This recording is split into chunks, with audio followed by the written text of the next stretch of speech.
राधे मेरी स्वामिनी, मैं राधे को दास,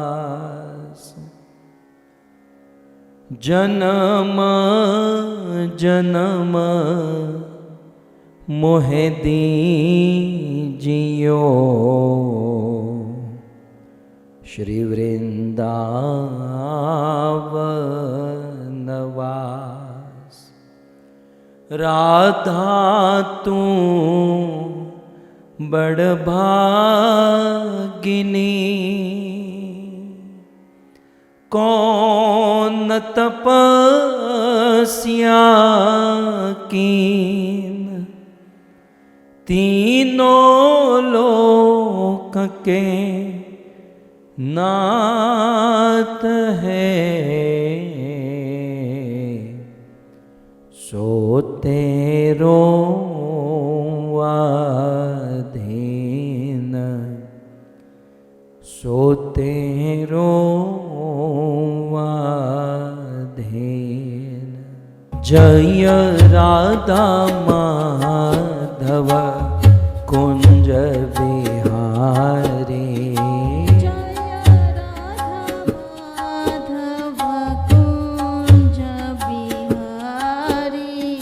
जय राधा माधव कुंज बिहारी, जय राधा माधव कुंज बिहारी, जय राधा माधव कुंज बिहारी।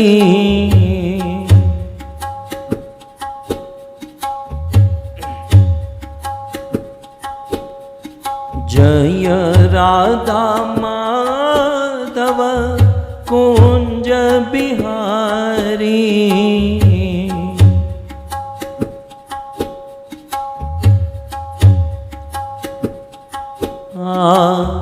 गोपी जन वल्लभ गिरिवर धारी, गोपी जन वल्लभ गिरिवर धारी, यशोदानंदन ब्रज जन रंजन,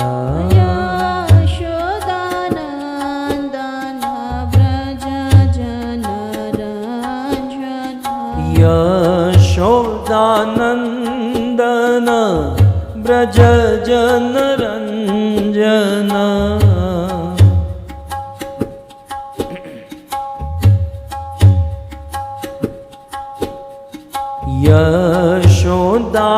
यशोदानंदन ब्रज जन रंजन।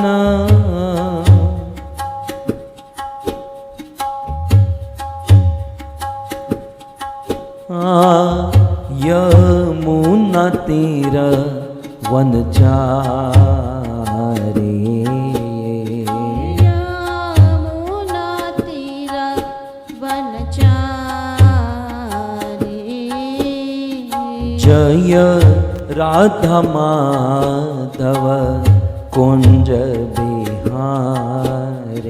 जय राधा माधव कुंज बिहारी, जय राधा माधव कुंज बिहारी, जय राधा माधव कुंज बिहारी।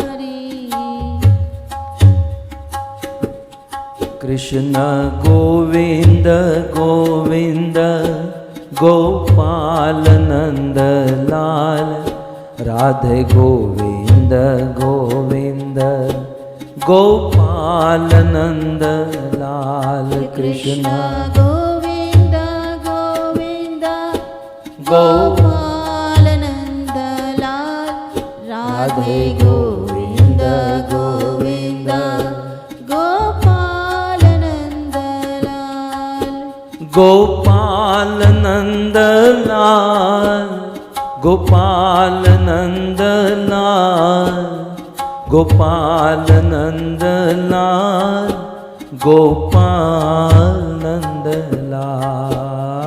गोपाल नंद गाइए। गोपाल नंद लाल, गोपाल नंद लाल, गोपाल नंद लाल।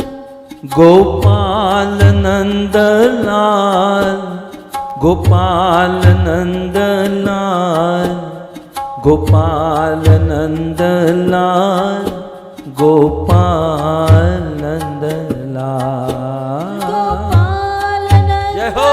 लाल, गोपाल नंद लाल, गोपाल नंद लाल, गोपाल नंद लाल। कृष्ण गोविंद गोविंद, गोपाल नंद लाल, राधे गोविंद गोविंद, गोपाल नंद लाल। कृष्ण गोविंद गोविंद जय हो। गोपाल नंद लाल, राधे गोविंद गोविंद, गोपाल नंद लाल। कृष्ण गोविंद गोविंद, गोपाल नंद लाल, राधे गोविंद गोविंद, गोपाल नंद लाल। कृष्ण गोविंद गोविंद, गोपाल नंद लाल, राधे गोविंद गोविंद, गोपाल नंद लाल। हरे कृष्णा कृष्णा कृष्णा हरे हरे, हरे राम राम राम हरे हरे। हरे कृष्णा गाइए। कृष्णा कृष्णा हरे हरे,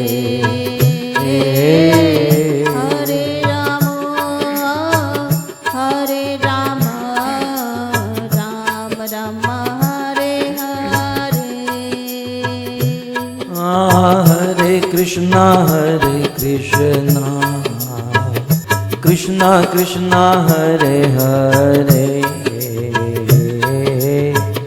हरे राम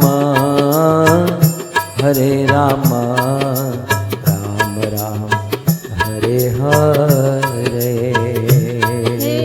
हरे कृष्णा कृष्णा कृष्णा कृष्णा हरे हरे,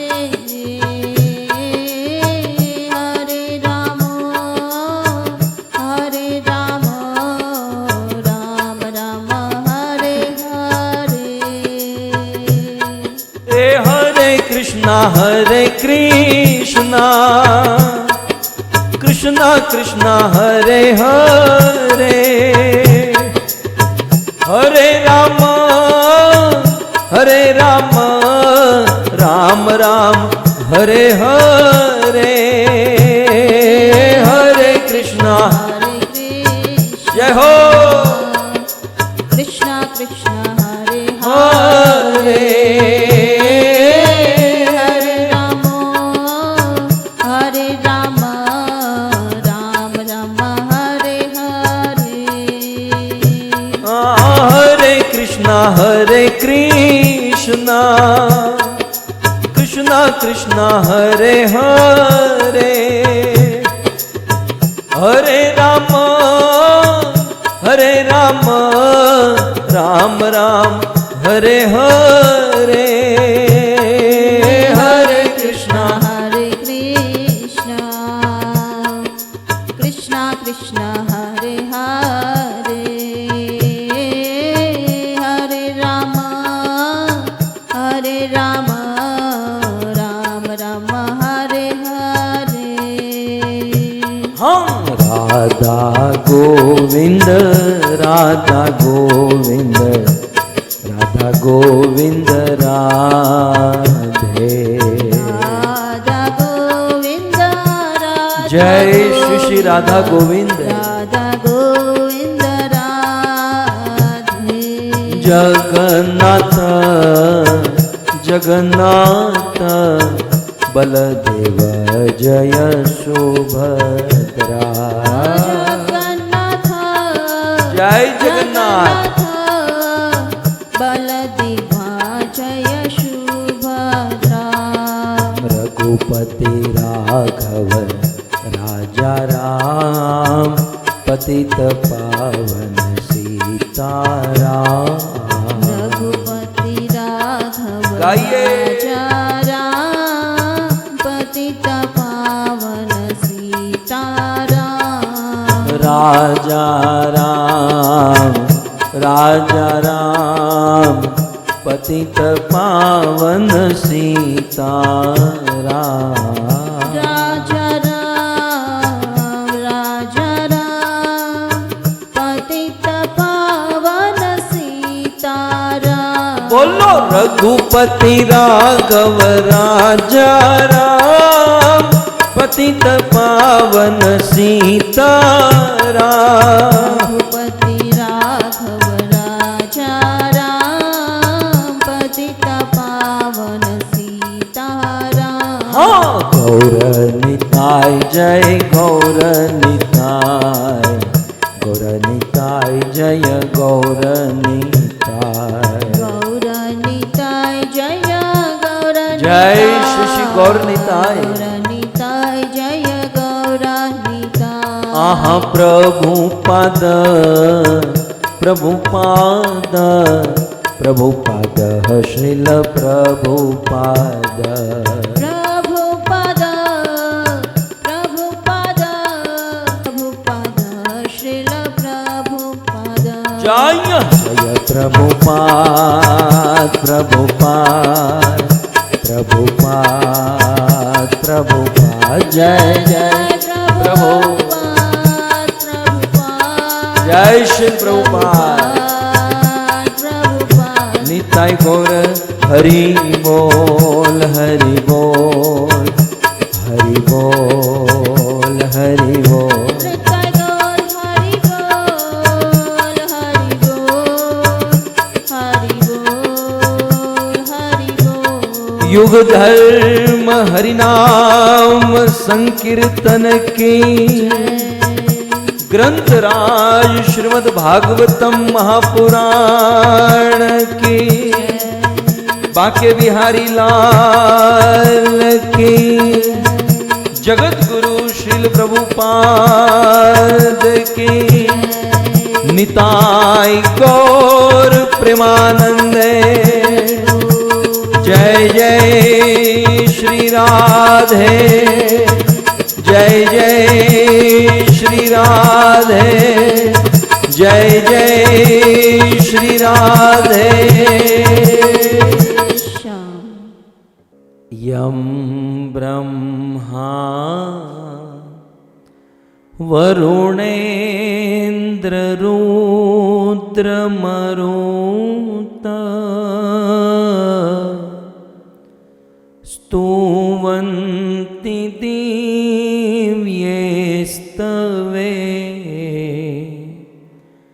वेदे साङ्गपद क्रमोपनिषदे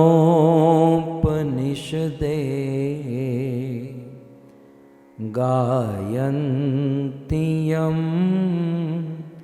सामगा ध्यानावस्थित तद्गतेन मनसा पश्यन्ति यं योगिनो यस्यान्तं न विदुषुरा सुरगणा देवाय तस्मै नमः। वंशी विभूषित करा नवनीरदाभात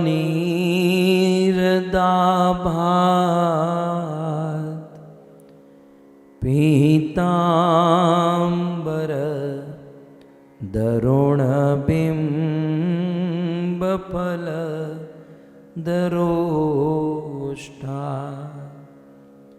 पूर्णेन्दुसुन्दरमुखा अरविन्दनेत्रा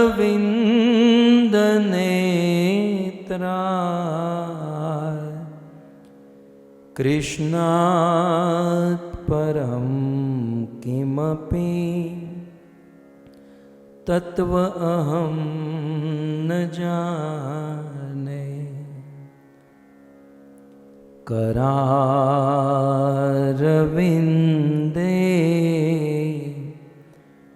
न पदारविन्दं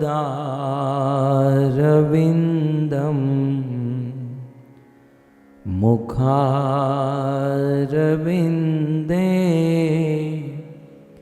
विनिवेशयन्तम्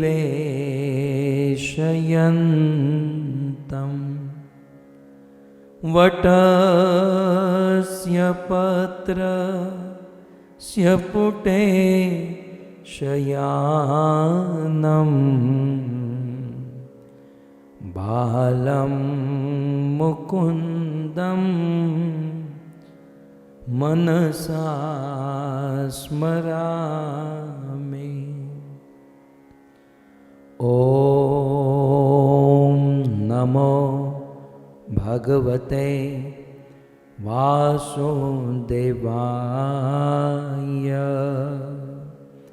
ॐ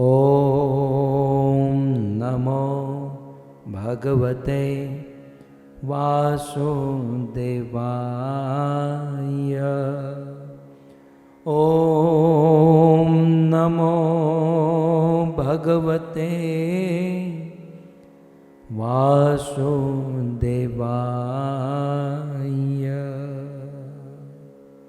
जय जय श्री राधा रमण, जय जय नवल किशोर, जय गोपी चित्तचोर प्रभो, जय जय माखन चोर, जय जय माखन चोर। श्री कृष्णचंद्र भगवान की, जगत गुरु श्रील प्रभुपाद की। उपस्थित भगवत कथा अनुरागी पधारे हुए भक्त वृंद, इस सभा को परम सुशोभित करने वाले अंतर्राष्ट्रीय कृष्ण भावनामृत संघ इस्कॉन के वरिष्ठ भक्त गण एवं देश विदेश से फेसबुक, यूट्यूब आदि के माध्यम से बड़ी भारी मात्रा में इस कथा का श्रवण करने वाले समस्त श्रोता गण एवं आप सभी भक्तों का श्रीमद् भागवत कथा के पंचम दिवस में पुनः एक बार हार्दिक स्वागत एवं आप सबके चरणों में हमारा प्रणाम। राधे श्याम। जब से जन्म हुआ है तब से लेकर आज तक, या जन्म से लेकर मृत्यु तक, हम अनेक लोगों के मुख से अनेकों प्रकार की बातें सुनते आए हैं। कभी कभी कुछ बात मीठी होती हैं तो कुछ बातें कड़वी होती हैं, तो कुछ बातें चटपटी होती हैं, कुछ नेगेटिव कुछ पॉजिटिव, कहीं किसी का खंडन कहीं किसी का मंडन, तो अनेक प्रकार की बातें हम कानों के द्वारा सुनते आए हैं। लेकिन कभी आपने ये सोचा कि हम कानों के माध्यम से जो बातें सुन रहे हैं, क्या वह बात प्रमाणित है? क्या वह बात सत्य है? क्योंकि अप्रमाणिक बात सुनकर हम अप्रमाणित हो जाते हैं। हम जैसी बातें सुनते हैं या हम जैसी विद्या या जैसा ज्ञान ग्रहण करते हैं, हमारा स्ट्रक्चर, हमारा जीवन वैसा ही हो जाता है। तो इस दुनिया में हम जो ज्ञान ग्रहण करते हैं वह ज्ञान सही है या गलत, कैसे पता चलेगा? इस दुनिया में सब लोग ज्ञानी हैं, ऐसा नहीं समझिए कि किसी के पास ज्ञान नहीं है। ज्ञान सबके पास भरपूर भरा हुआ है, लेकिन कुछ लोगों के पास गलत ज्ञान है तो कुछ लोगों के पास सत्य ज्ञान है। ज्ञान तो है। आप खेल जगत में जाओ, जिनको खेल में रुचि है, स्पोर्ट्स में रुचि है, उनके पास कितना ज्ञान भरा हुआ है। फिल्म जगत वालों के पास वहाँ कितना ज्ञान है। तो सब लोगों के पास नॉलेज तो है, ज्ञान तो है, लेकिन यह ज्ञान सही है या गलत, इसका प्रमाण क्या है? हम जो ज्ञान ग्रहण करते हैं, जो नॉलेज, जो इन्फॉर्मेशन ग्रहण करते हैं, वह सही है या गलत, हम कैसे जाने? और किसी भी वस्तु को, तत्व से ये सही है या गलत जानने के लिए प्रमाण चाहिए। हमारे अमित नारायण प्रभु गोल्ड का बिजनेस करते हैं, तो कभी कभी उनके पास कोई गोल्ड आता है तो वो प्रमाणित करने के लिए उसे कसौटी पर कसते हैं, तब जाकर प्रमाणित होता है कि ये सही गोल्ड है या पीतल है। तो प्रमाण चाहिए।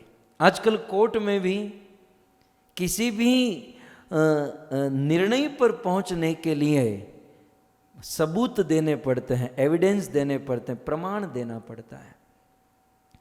जब सांसारिक बातों में हम भी अपने बच्चों को किसी अच्छी यूनिवर्सिटी से जुड़ी हुई स्कूल में, किसी गवर्नमेंट रिकॉग्नाइज्ड स्कूल में या कॉलेज में हमारे बच्चों को पढ़ाते हैं, क्यों? क्योंकि वो प्रमाणित है गवर्नमेंट के द्वारा। सो प्रमाण बहुत बड़ी चीज है। सो हम जो ज्ञान, नॉलेज ग्रहण करते हैं, इसका प्रमाण क्या है और ये सही है या गलत, हम कैसे समझे? सो प्रमाण, जैसे सोने को सही है या गलत ये साबित करने के लिए कसौटी होती है, एक पत्थर होता है, वैसे दुनिया के सभी ज्ञान, नॉलेज, इन्फॉर्मेशन सही है या गलत ये जानने के लिए वह मीटर कौन सा है, वो मशीन क्या है, मीटर क्या है जिससे हम जाने ये सही है या गलत। हमारे ऋषि मुनियों ने, ये ऋषि मुनि बैठे ना मेरे पीछे, हमारे ऋषि मुनियों ने इस पर बड़ी मेहनत की है। हमारे पास ज़्यादा टाइम तो नहीं है इस प्रमाण के ऊपर, लेकिन हमारे ऋषि मुनियों ने 10 प्रकार के प्रमाण बताए। कुल मिलाकर किसी भी ज्ञान, इंफॉर्मेशन, नॉलेज को सही है या गलत ये जानने के लिए 10 प्रमाण, मतलब 10 तरीके से हम जान सकते हैं। ऋषि मुनियों ने खोजे 10, लेकिन उन 10 में भी ऋषि मुनियों ने कहा कि बाकी जो 7 प्रमाण है ना, वो 100% सही नहीं है। मतलब उस 7 प्रमाण के द्वारा कौन कितना सही या गलत ये जान सकते हो, लेकिन 100% नहीं। जैसे कोविड की जो वैक्सीन आई है, तो ये कहते हैं ना डॉक्टर कि 100% नहीं, 90%, 80%। सो मतलब ये अन्य जो प्रमाण है ये 70%, 60%, 80% काम करते हैं। तो उन 10 प्रमाण में 3 प्रमुख है जिस पर थोड़ी चर्चा करें। एक है प्रत्यक्ष प्रमाण, दूसरा है अनुमान प्रमाण और तीसरा है शब्द प्रमाण। किसी भी ज्ञान, इंफॉर्मेशन, नॉलेज को सही है या गलत ये समझने के लिए 10 में से मुख्य 3 प्रत्यक्ष माने हम जब हमारी आंखों से देखेंगे तब मानेंगे, हम जब हमारे कानों से वो फील करेंगे तब हम मानेंगे, नहीं तो आप सही नहीं, आप गलत हो। हम हमारे हाथों से टच करेंगे तब हम मानेंगे। इसे कहते हैं प्रत्यक्ष, हमारी इंद्रियों से डायरेक्ट ज्ञान ग्रहण करना। लेकिन प्रत्यक्ष प्रमाण से भी जो हम डिसीजन लेते हैं वो 100% डिसीजन नहीं मिलेगा। क्यों? क्योंकि प्रत्यक्ष प्रमाण का जो आधार है वे हमारी इंद्रियां है, आंखों से देखना, कानों से सुनना, हाथों से टच करना। और दुर्भाग्य की बात यह है कि हमारी इंद्रियां अपूर्ण है, इम्परफेक्ट सेंसेस। हमारी इंद्रियां अपूर्ण होने के कारण हम इंद्रियों के द्वारा प्राप्त किया हुआ जो ज्ञान है, नॉलेज, जो इन्फॉर्मेशन है, ये पूर्ण रूप से साबित नहीं, सत्य नहीं मानी जाएगी। आप कहोगे प्रमाण, यदि हम पुराणों में चले तो हमने कल सुना था ना, या परसों सुना था कि महाराज परीक्षित ने समीक ऋषि के गले में सांप डाला, ठीक है, और वे चले गए। और किसी एक व्यक्ति ने देखा उस दृश्य को और सीधा उनके पुत्र श्रृंगी को जाकर बताया कि तुम्हारे पिता के गले में सांप डाला है। तब श्रृंगी ने श्राप दे दिया, परीक्षित 7 दिन में मर जाए। ये हमने सुना। तो उस व्यक्ति ने अपनी आंखों से देखा कि परीक्षित ने समीक ऋषि के गले में सांप डाला है, अपनी आंखों से प्रत्यक्ष डायरेक्टली देखा, लेकिन फिर भी वह नॉलेज पूर्ण नहीं था, वो पूर्ण प्रमाण नहीं था, क्योंकि सांप मरा हुआ था। और नॉलेज पूर्ण नहीं होने के कारण रिजल्ट क्या आया? बिल्कुल विपरीत। हमारे गुजराती में एवी कहावत लोगों कहे कि अधूरू ज्ञान विनाश ने नोतरे छे। आधा ज्ञान जो होता है ना, वो विनाश को निमंत्रित करता है।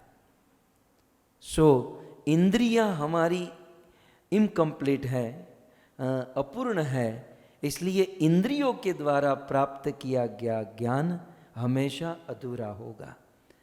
हम डेली लाइफ में भी देखते हैं कि आप किसी नॉर्मल पानी को रखिए, गर्म पानी से हाथ निकालकर उस नॉर्मल पानी में डालेंगे तो ठंडा लगेगा, और ठंडे पानी से हाथ निकालकर नॉर्मल पानी में डालिए तो वही जल आपको गर्म लगेगा। एक ही जल ठंडा भी लगता है, गर्म भी लगता है।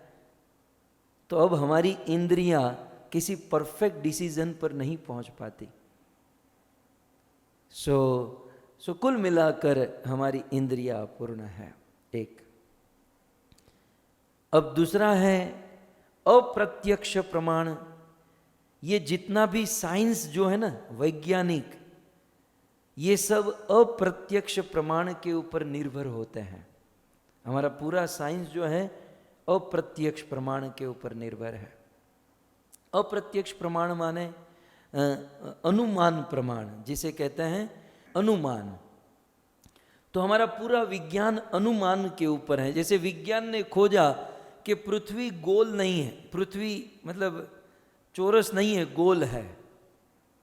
या विज्ञान ने खोजा कि सूर्य जो है वह पृथ्वी से बड़ा है, लेकिन सूर्य पृथ्वी से बड़ा है इतना तो अनुमान कर लिया, लेकिन एग्जैक्टली कितना बड़ा है, सूर्य के ऊपर क्या है।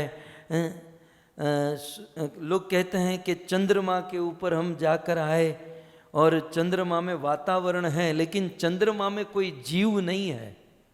लेकिन श्रीमद् भागवत कहता है कि चंद्रमा में जैसे पृथ्वी पर मनुष्य आदि जातियां हैं, वैसे चंद्रमा में भी जातियां हैं। सो कुल मिलाकर कहने का अर्थ यह है कि विज्ञान भी अनुमान लगाता है। नहीं, हम डॉक्टर के पास नहीं जाते।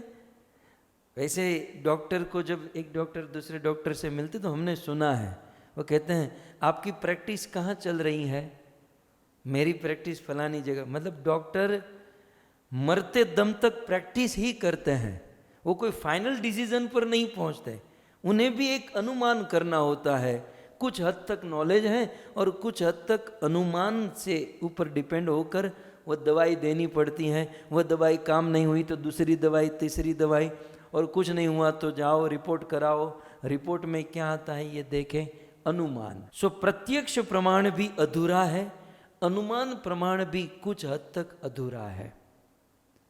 So perfect source of knowledge, ज्ञान का परफेक्ट सोर्स क्या है? हमारे ऋषि मुनियों ने खोज निकाला, किसी भी नॉलेज, ज्ञान, इंफॉर्मेशन का परफेक्ट सोर्स जो है वो है शब्द प्रमाण। शब्द जो है ये परफेक्ट सोर्स ऑफ नॉलेज है, ये ज्ञान का वास्तविक स्रोत है शब्द प्रमाण। शब्द जो है ये 100% सत्य नॉलेज है। लेकिन वो शब्द किसके? मेरे आपके नहीं, मेरे शब्द नहीं, आपके शब्द नहीं। पहले मैं एग्जांपल दे दूं, जैसे ऑस्ट्रेलिया में मैच, क्रिकेट मैच चल रही हो, हम अमेरिका में, कनाडा, इंडिया में हैं और हमें उस मैच का स्कोर जानना है, तो हम क्या करेंगे? ऑस्ट्रेलिया की टिकट लेकर वहाँ चले जाएंगे? नहीं, हम न्यूज़पेपर में देखेंगे शब्द प्रमाण, हम न्यूज़ चैनल में देखेंगे, कुछ कोई न्यूज़ वाले बोलेंगे, वो शब्द सुनेंगे, शब्द प्रमाण। इस शब्द प्रमाण के द्वारा हम उस रिजल्ट को जानेंगे। लेकिन शब्द भी, शब्द प्रमाण सबसे उत्तम है। शब्द प्रमाण ही एक ऐसा रास्ता है जिससे हम सही ज्ञान, नॉलेज को प्राप्त कर सकते हैं। लेकिन वो शब्द किसके? हमारे आपके शब्द नहीं चलेंगे। तब हमारे ऋषि मुनियों ने कहा 4 चीज जो है वो पूर्ण रूप से प्रमाणित मानी जाएगी। इस दुनिया में 4 वस्तु जो है ना ये प्रमाण है, और वे उस 4 सोर्स से, 4 वस्तु, 4 शब्द प्रमाण से प्राप्त किया गया ज्ञान 100% नहीं 1000% सत्य माना जाएगा। तो चतुष्ट प्रमाण हमारे साधु समाज में, शास्त्रों में ये आता है चतुष्ट प्रमाण। तो हमारे ऋषि मुनियों ने 4 चीज को प्रमाण माना, और वो है आपके सामने इस श्लोक में। वेदा श्री कृष्ण वाक्यानि व्यास सूत्राणि चैवहि समाधि भाषा व्यासस्य प्रमाणं तच्चतुष्टयम् प्रमाणं तच्चतुष्टयम्। वेदाः श्री कृष्ण वाक्यानि, कहते हैं शब्द प्रमाण में भी 4 प्रमाण जो 100% मान्य किए गए ऋषि मुनियों के द्वारा, उनमें सर्वप्रथम है वेदा। वेद जो है वो प्रमाण है, अर्थात वेदों में जो लिखा है वो प्रमाण है। वेदों में जो लिखा वो सनातन सत्य है। आजकल का विज्ञान भी बहुत प्रोसेस करने के बाद, खोज करने के बाद जिस डिसीजन पर पहुंचता है, वह डिसीजन सर्वप्रथम सबसे पहले वेदों में लिखा हुआ है। सो वेद प्रमाण है। हमें जिस बात पर चर्चा करनी है वो दूसरा है श्री कृष्ण वाक्यानि। भगवान श्री कृष्ण के जो वाक्य है, भगवान श्री कृष्ण के मुख से जो निकला है वो प्रमाण है, अर्थात कृष्ण ने जो बोल दिया वो प्रमाण है। तो हमें इन 4 वस्तु पर ही भरोसा करना चाहिए। या फिर दुनिया में कोई व्यक्ति हमें कुछ नॉलेज, कुछ ज्ञान प्रदान करे तो उन्हें पूछना चाहिए कि आप ये जो बोल रहे हो क्या वेद से बोल रहे हो, या कृष्ण वाक्यानि, या फिर कृष्ण की वाणी बोल रहे हो, क्योंकि यही 100% सत्य प्रमाण है। सो वेदा एक, दूसरा श्री कृष्ण वाक्यानि, कृष्ण जो भी बोलते हैं वो प्रमाण है। और कुरुक्षेत्र की रणभूमि में इसी मार्गशीर्ष मास में एकादशी के दिन कृष्ण वाक्यानि, भगवान श्री कृष्ण ने अपनी वाणी से अर्जुन को भगवद गीता का ज्ञान दिया। सो कृष्ण वाक्यानि का अर्थ है श्रीमद् भगवद गीता। वेदा, श्री कृष्ण वाक्यानि, तीसरा कहते हैं व्यास सूत्राणि चैवहि, और तीसरा है व्यास सूत्र। व्यास सूत्र माने वेदांत सूत्र या ब्रह्म सूत्र। सो वेदव्यास मुनि के द्वारा जो वेदांत सूत्र लिखा गया ये सत्य है, जो हम कहते हैं ना अथा तो ब्रह्म जिज्ञासा इत्यादि इत्यादि, तो ये पूर्ण प्रमाणित है। वेद, कृष्ण की वाणी भगवत गीता, वेदव्यास जी के द्वारा रचित वेदांत सूत्र, और चौथा है समाधि भाषा व्यासस्य, और चौथा है व्यासस्य, वेदव्यास मुनि की समाधि भाषा। अर्थात वेदव्यास मुनि ने समाधि में बैठकर जो कहा, जो बोला, जो लिखा, वो है प्रमाण। और आप सब जानते हैं, हमने परसों सुना, श्री वेदव्यास मुनि ने समाधि में बैठकर एक ही ग्रंथ लिखा, और वो है श्रीमद् भागवतम। सो प्रमाण के रूप में 4 वेद, कृष्ण के वाक्य भगवत गीता, ब्रह्म सूत्र और ग्रंथराज श्रीमद् भागवतम। सो ऋषि मुनियों ने कहा प्रमाणम तच्चतुष्टयम, ये 4 प्रमाण है। और फिर हमारे ऋषि मुनियों ने हम सबको आगाह किया, हम सबको अलर्ट किया। ऋषि मुनियों ने कहा अविरुद्धंतु यत्तस्य प्रमाणम तच्च नान्यथा। कहते हैं कि अविरुद्धेतु त्वत्यस्य प्रमाणम, अर्थात ये जो 4 वस्तु बताई गई, वेद, भगवत गीता, ब्रह्म सूत्र और श्रीमद् भागवत, इन चारों ग्रंथों से जो अनुकूल है, अर्थात इन चारों ग्रंथों के सिद्धांतों के प्रति जो अनुकूल है, जो पैरेलल सिद्धांत हैं, ऐसे जो ग्रंथ हैं वो भी प्रमाण है। लेकिन एतत् विरुद्धम यत् सर्वम, लेकिन वेद, गीता, भागवत और ब्रह्म सूत्र, इन चारों से विरुद्धम, इन चारों के सिद्धांत से जो विरुद्ध मत है, न तन्मानम कथंचन, उसे कभी भी सुनना नहीं चाहिए, उसे कभी भी पढ़ना नहीं चाहिए, वो कभी भी प्रमाण माने ही नहीं जा सकते। बहुत सुंदर बात हमारे ऋषि मुनियों ने आप सबकी कृपा से खोज कर, बड़ी मेहनत से ये 2 श्लोक मिले हैं।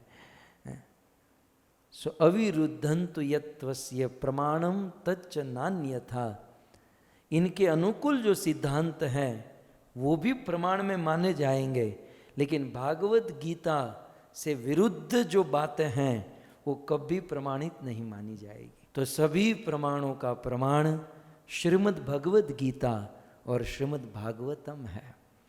श्री चैतन्य महाप्रभु ने कहा श्रीमद् भागवत प्रमाण ममलम, अन्य पुराणों की कसौटी श्रीमद् भागवत से होती है, विद्वानों की परीक्षा भागवत को सुनकर होती है। तो श्रीमद् भागवत सभी प्रमाणों का प्रमाण है, श्रीमद् भगवत गीता सभी प्रमाणों का प्रमाण है, और ऐसे पूर्ण प्रमाणित ग्रंथ श्रीमद् भगवत गीता का हम सब श्रवण कर रहे हैं। भगवान श्री कृष्ण ने और अर्जुन ने और समग्र पूरी भगवत गीता में 249 संबोधन दिए हैं। उनमें 76 संबोधन अर्जुन ने कृष्ण को दिए हैं। अन्य रिपीटेड यदि माइनस किए जाए तो कुल 40 मूल संबोधन श्रीमद् भगवत गीता में है। गत सत्र में हमने सुना किस प्रकार से अर्जुन ने कृष्ण को संबोधन दिया, ये कहते हुए कृष्ण आप भूत भावन हो, और इसकी व्याख्या ध्रुव महाराज ने भागवत में की, किस प्रकार से भगवान भूत भावन है। भगवान संसार के जीवों को शरीर देते हैं, शरीर में आँख, कान, नाक, हाथ सब कुछ प्रदान करते हैं, साथ ही साथ शरीर को चलाने के लिए भगवान हवा, पानी, प्रकाश सब कुछ प्रदान करते हैं, इसलिए भगवान को भूत भावन कहते हैं। अब 13वां संबोधन आज अर्जुन भगवान श्री कृष्ण को देते हैं और वो है भगवान। अर्जुन कृष्ण से कहते हैं कि प्रभु आप भगवान हो। ये भगवान जो है ये पोस्ट तो है कि भगवान एक पोस्ट है, लेकिन भगवान नाम भी है। और ये भगवान नाम जो है ना, हमारे वहाँ होते हैं भगवान भाई, सीधे नाम भगवान भाई है। भगवान जो है ये कृष्ण का नाम है। और कृष्ण को भगवान क्यों कहते हैं आप सब जानते हैं, मैं ज़्यादा विस्तार नहीं करूँगा। ऐश्वर्य से समग्र से वीर्य से यशस श्रिय ज्ञान वैराग्य चैव शशनाम भग इति गणा। जिनमें 6 प्रकार के ऐश्वर्य संपूर्ण मात्रा में हो उसे भगवान कहते हैं।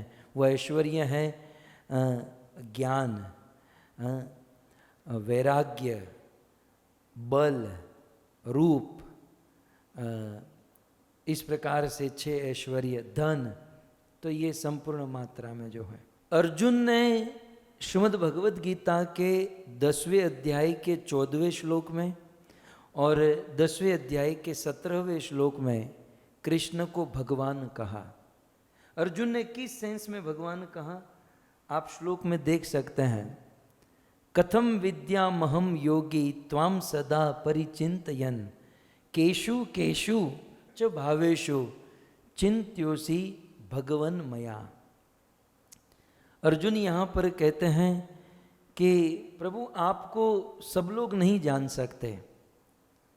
केशु केशु च भावेशु, आपके भाव को कुछ कुछ लोग ही जानते हैं। आपके लीला को, आपके उद्देश्य को सब लोग नहीं जान सकते हैं। भगवान शब्द जिनमें 6 ऐश्वर्य हो और उनमें एक ऐश्वर्य है वैराग्य। श्रीमद् भागवतम का जो क्रम चल रहा है उस क्रम के अनुसार इस भगवान शब्द की व्याख्या करें और अर्जुन के भाव को पकड़े तो ये सीधी लीला जो आती हैं भगवान ऋषभ देव की। भगवान ऋषभ देव ने ऐसा विरक्त जीवन जिया, भगवान ऋषभ देव ने ऐसा जीवन बिताया कि उनको कोई नहीं समझ पाया। तो जिस सेंस में अर्जुन ने कृष्ण को कहा है ना कि आपको कोई नहीं समझ सकता, आपके ऐश्वर्य को, और उन ऐश्वर्य में आप वैराग्य को ले लीजिए। भगवान के वैराग्य रूपी ऐश्वर्य को दुनिया वाले नहीं समझ पाए तो उनमें से एक है भगवान ऋषभ देव। श्रीमद् भागवत में वर्णन है कि भगवान ऋषभ देव इतने विरक्त संसार में वे भटकते रहे, संन्यास लिए और संन्यास लेकर एक स्थान से दूसरे स्थान और दिगंबर अवस्था में विचरण करते। और धीरे धीरे तो ऐसा समय आया कि एक ही स्थान पर वह बैठे रहते। दुनिया के लोग भगवान ऋषभ देव को समझ नहीं पाते। वे भगवान ऋषभ देव के ऊपर पत्थर फेंकने लगे, थूकने लगे, गालियां देने लगे, लेकिन भगवान ऋषभ देव बिल्कुल संसार से विरक्त होकर विचरण करने लगे। भागवत में वर्णन तो ऐसा है, एक ही स्थान पर खाते पीते बैठते, एक ही स्थान पर उनकी सारी क्रिया प्रक्रिया होती, लेकिन उस भगवान ऋषभ देव के शरीर से इतनी सुगंध निकलती, कई कोस किलोमीटर तक वह सुगंध फैलती। ऐसा भागवत में वर्णन है। कुल मिलाकर तत्कालीन समय में भगवान स्वयं भगवान थे ऋषभ देव, लेकिन उनके वैराग्य रूपी ऐश्वर्य को लोग समझ नहीं पाए। इसी को तो भगवान कहते हैं कि षड ऐश्वर्य पूर्ण, लेकिन उस ऐश्वर्य को कोई पार न पा पाए। भगवान ऋषभ देव, भगवान ऋषभ देव का हम स्मरण करें तो भगवान ऋषभ देव नाभि के पुत्र थे। भगवान कृष्ण से विष्णु, विष्णु से ब्रह्मा, ब्रह्मा से मनु, मनु के पुत्र हुए प्रियव्रत, प्रियव्रत के पुत्र हुए अग्निग्रह, अग्निग्रह के पुत्र हुए नाभि, और नाभि की पत्नी मेरु देवी से भगवान ऋषभ देव का जन्म हुआ। ऋषभ जिसका नाम है, अर्थ है श्रेष्ठ। जब भगवान ऋषभ देव का जन्म हुआ, इंद्र को उनके पिता नाभि से ईर्ष्या हुई कि इतना अच्छा राजा इंद्र ने एक बार वर्षा नहीं की। तब भगवान ऋषभदेव छोटे थे, अपने पिता नाभि को कहा कि आप चिंता मत करें। भगवान ऋषभदेव ने अपने योग के बल से उनके राज्य में वर्षा करवाई, दिखने में सुंदर सब कुछ, और वे आगे चलकर गृहस्थ हुए। उनको 100 पुत्र की प्राप्ति हुई, और 100 पुत्र जिनमें 81 पुत्र कर्मकांडी ब्राह्मण हुए, अन्य 9 पुत्र नवद्वीप के राजा हुए, बाकी के 9 पुत्र नव योगेश्वर हुए, और भगवान ऋषभदेव के ज्येष्ठ पुत्र जो इस दुनिया के चक्रवर्ती सम्राट महाराज भरत हुए। ये वही भरत थे जिसके नाम से हमारे देश का नाम भारत हुआ। सो कुल मिलाकर भगवान ऋषभदेव के सभी पुत्र सफल हुए। इसका कारण यही था, भगवान ऋषभदेव ने अपने पुत्रों को सुंदर शिक्षा प्रदान की थी, और वह शिक्षा श्रीमद् भागवतम में है। भगवान ऋषभदेव अपने पुत्रों को कहते हैं कि हे मेरे प्रिय पुत्रों, ये मनुष्य जीवन पशुओं की तरह मात्र भोग भोगने के लिए नहीं मिला है। पशु क्या करते हैं? पशु जो है आहार भोजन करते हैं, निद्रा सोते हैं, किसी ना किसी से डरते हैं, और मैथुन करते हैं। सो है मेरे पुत्रों, मनुष्य जीवन प्राप्त करके आहार, निद्रा, भय और मैथुन ही करना है, तो मनुष्य और पशु में कोई अंतर नहीं। और इसलिए नायम देहो देह भाजान्द्रिलोके कष्टान कामान अर्हते विड भुजामिये तपो दिव्यम पुत्र कायेन सत्वम शुद्ध्येत यस्मात् ब्रह्म सौख्यम त्वनंतम। ये मनुष्य जीवन भोग भोगने के लिए नहीं मिला है। तब भगवान ऋषभदेव के पुत्रों ने कहा, तो पिताजी ये मनुष्य जीवन क्यों मिला है? बोले ये मनुष्य जीवन तपस्या करने के लिए, दिव्य तपस्या करने के लिए मिला है। किसके लिए तपस्या करनी चाहिए? भगवान ऋषभदेव ने कहा, विष्णु के लिए तपस्या करनी चाहिए। वो कहते हैं, एवं मनः कर्म वशम प्रयुक्ते अविद्या आत्मनि उपदीय माने प्रीति न यावत मयि वासुदेवे न मुच्यते देह योगे न तावत। भगवान ऋषभदेव ने कहा, मयि वासुदेवे प्रीति यावत न जायते, यावत जब तक मुझ वासुदेव में प्रीति नहीं होगी, प्रेम भक्ति नहीं होगी, तावत तब तक इदम देह न मुच्यते, इस देह का, इस आत्मा का उद्धार नहीं होगा, मुक्ति नहीं होगी। बारंबार निरंतर जन्म मृत्यु के बंधन से, 84 लाख के चक्र से मुक्त होना चाहते हैं, इदम देह मुच्यते, मुक्त करना चाहते हैं, तो वासुदेवे प्रीति, भगवान वासुदेव कृष्ण में प्रेम करना चाहिए।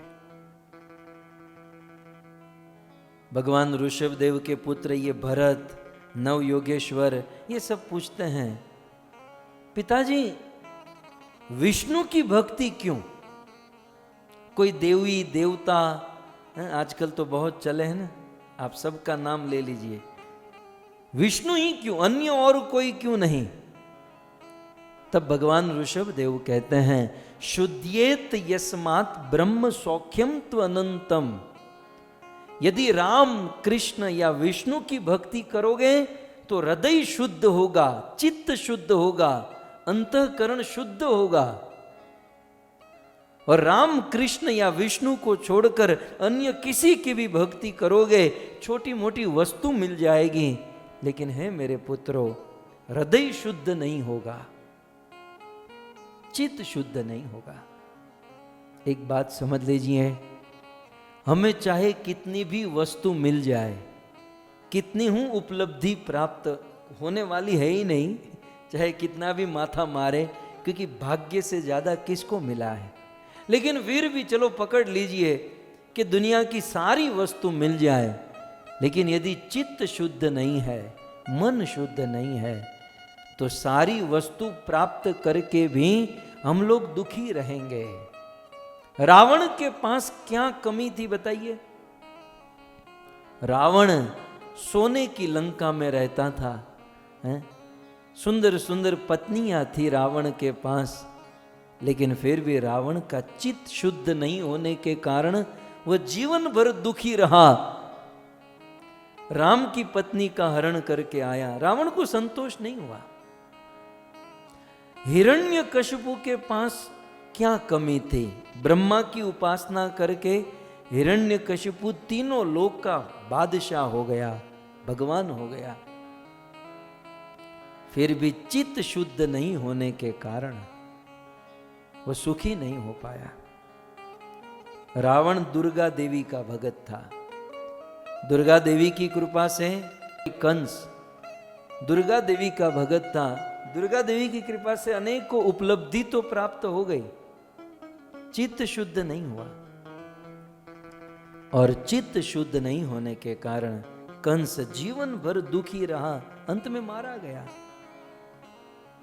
हमारी परेशानी ये नहीं है कि हमारे पास धन नहीं है, क्योंकि धन नहीं होना ये वास्तविक परेशानी होती तो धनी लोग दुखी न होते। दुखी तो धनी लोग भी हैं। या फिर हम लोग मन में जो सोच कर बैठे हैं ये वास्तविक प्रॉब्लम नहीं है। हमारी वास्तविक प्रॉब्लम यह है कि हमारा चित्त, हमारा मन, हमारा दिल शुद्ध नहीं है। जिस दिन हमारा मन शुद्ध हो गया ना, हमारा हृदय शुद्ध, हमारा चित्त शुद्ध हो गया ना, उस दिन कोई परेशानी नहीं। दुनिया की कोई वस्तु हो तो भी भले, न हो तो भी भले। जिस दिन ये मन चित्त शुद्ध हो गया, उस दिन बाहर से सुख प्राप्त करने की आवश्यकता नहीं। जब हृदय शुद्ध हो जाता है ना, तो अंदर से सुख मिलता है। और सच कहें तो सुख बाहर कहां, सुख तो अंदर ही है। लेकिन वह सुख कब मिलेगा?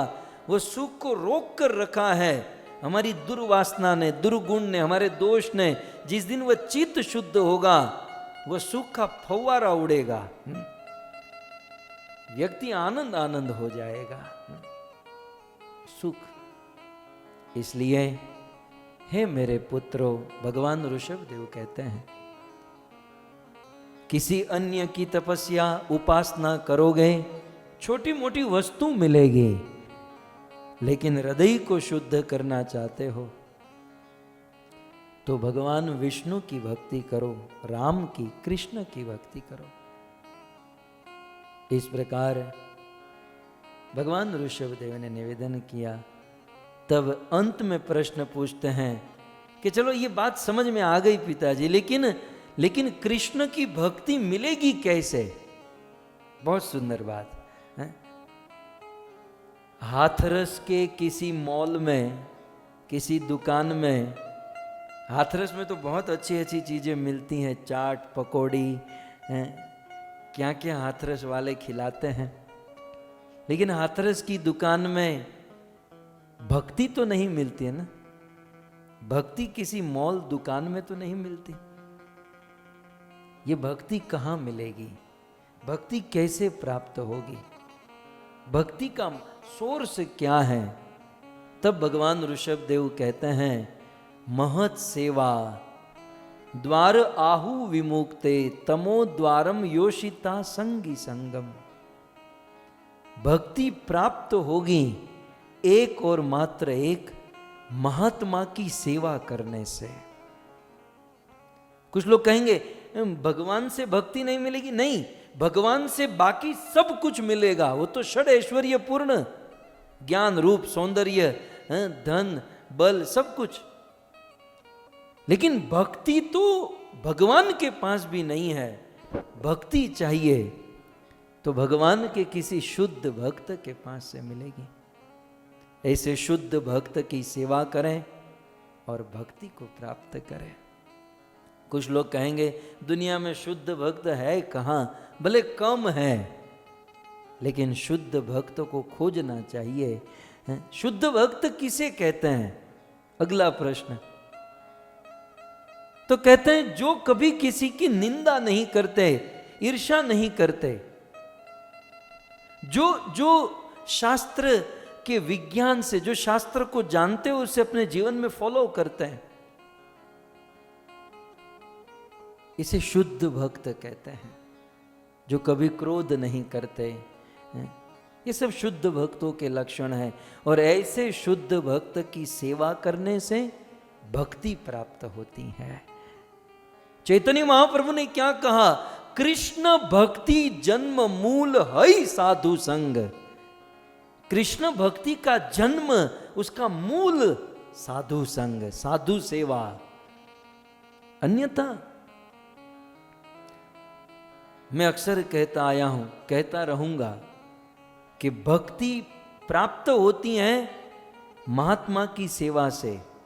इवन भक्ति में हम टिके रहेंगे महात्मा की सेवा से, और भक्ति में प्रोग्रेस करेंगे महात्मा की सेवा से। कई बार क्या होता है ना, महात्मा की सेवा करके हम भक्ति में आ तो जाते हैं और फिर सीख जाते हैं, भागवत पढ़ना है, हरि नाम लेना है, दीक्षा विक्षा हो गई, बोले अब महात्मा की सेवा करने की कोई जरूरत नहीं है, अब हम अपने से कर लेंगे। उसी दिन भक्ति रुक जाती है, अटक जाती है, न वो टिकेगी न प्रोग्रेस कर पाएगी। महाप्रभु ने भक्ति को लता कहा, लता। भक्ति वृक्ष नहीं है, भक्ति कोई पेड़ नहीं है, भक्ति लता है। और जो लता, जो प्लांट होता है ना, उसे सदैव किसी के सहारे की आवश्यकता होती है। किसी लता को, किसी प्लांट को यदि सहारा न मिले तो वह नीचे चला जाएगा। यदि आप चाहते हो कि लता ऊपर आगे बढ़े तो उसमें कोई सहारा, कोई दीवार का सहारा, कोई लकड़ी का, बंबू आदि सहारा होना चाहिए। बिना सहारे के हमारी भक्ति नहीं बढ़ेगी। आप विचार कीजिए, मेरे साथ वेदव्यास मुनि बैठे हैं, ये वीडियो वाले तो देख लेंगे, मेरे साथ जो ऑडियो में सुनते होंगे उसको ऐसा लगेगा अरे वेदव्यास मुनि अमेरिका कहाँ पहुंच गए। खैर, तो वेदव्यास मुनि बैठे हैं। वेदव्यास मुनि शक्त्यावेश अवतार, कितने बड़े विद्वान ज्ञानी। लेकिन वेदव्यास मुनि को भी भागवत लिखने के लिए नारद जैसे गुरु की आवश्यकता पड़ी। फिर नारद को ले लीजिए, नारद तो गुरु है, लेकिन नारद मुनि, इसी कथा के दौरान ये सब हमने सुना, नारद मुनि भी जब भक्ति के पुत्र ज्ञान और वैराग्य को जीवित करना चाहते थे तब वो भी कंफ्यूज हो गए।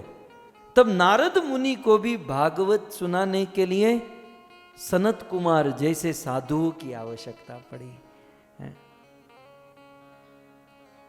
भागवत सुनने के लिए नारद को ब्रह्मा की आवश्यकता पड़ी, ब्रह्मा को नारायण की।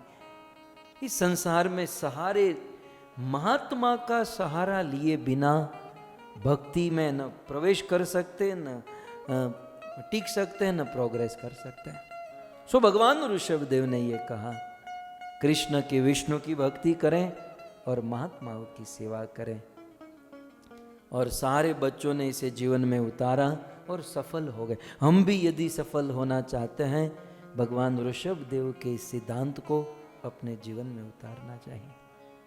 और फिर अपने पुत्रों को उपदेश देकर भगवान ऋषभदेव चले गए। बोले मैं तुम्हारा पिता हूं और पिता का कर्तव्य है अपने बच्चों को भक्ति सिखाना, तो मैंने मेरा कर्तव्य पूर्ण किया, आप सबको भक्ति सिखाई।